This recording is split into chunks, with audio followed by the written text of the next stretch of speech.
Let me say at the outset here, I do have some sympathy for people who are addicted to smoking, addicted to tobacco and nicotine and are trying to give it up.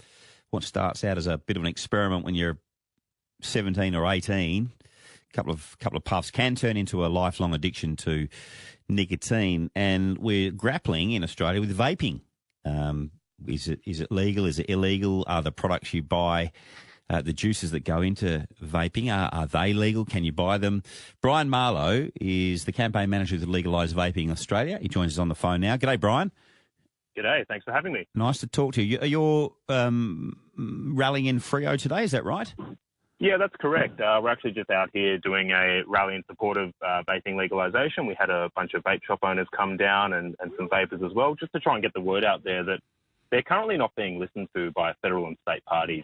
And these are people that are helping others get out of smoking. So they want to be listened to, and they want to be heard, and that's part of what this rally is about. Separate to that, I'll be presenting at the Nanny State Inquiry tomorrow to advocate for why we need to legalise vaping in WA.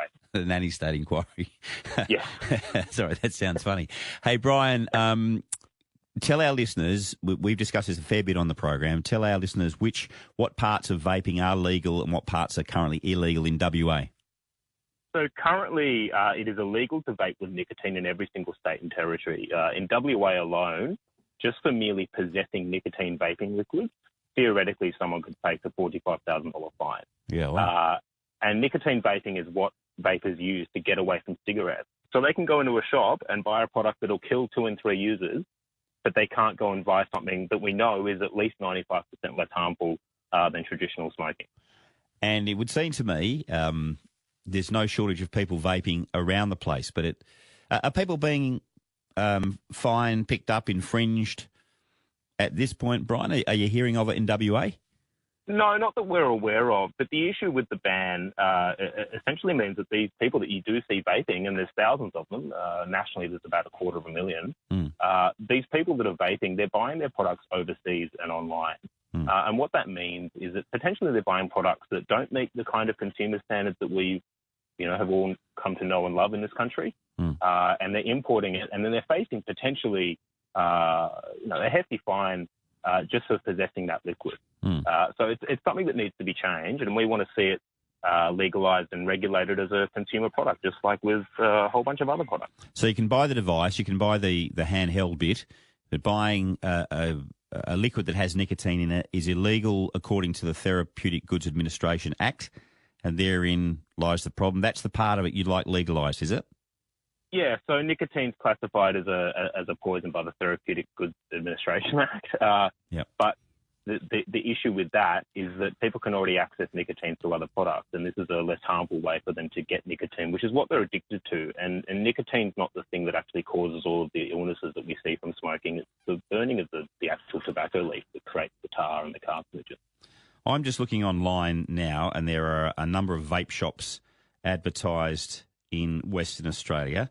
If the product they're selling is illegal, how do they exist, Brian?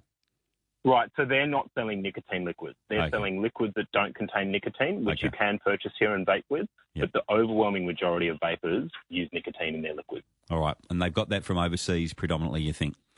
Yes, that's correct. Yeah. Well, are you a vapor yourself, Brian?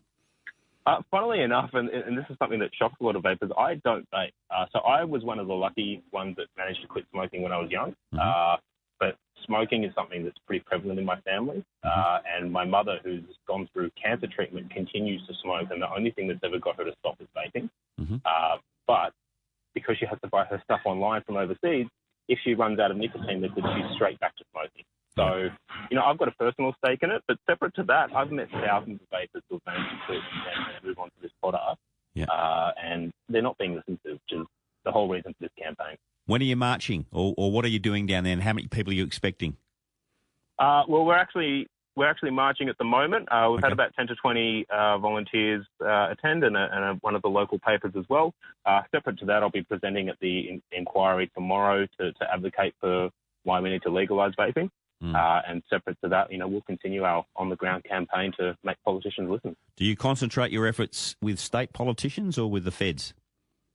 Previously, we were focusing on federal politicians. The Federal Liberal Party now in an overwhelming majority support legalisation. Unfortunately, the health minister opposes it.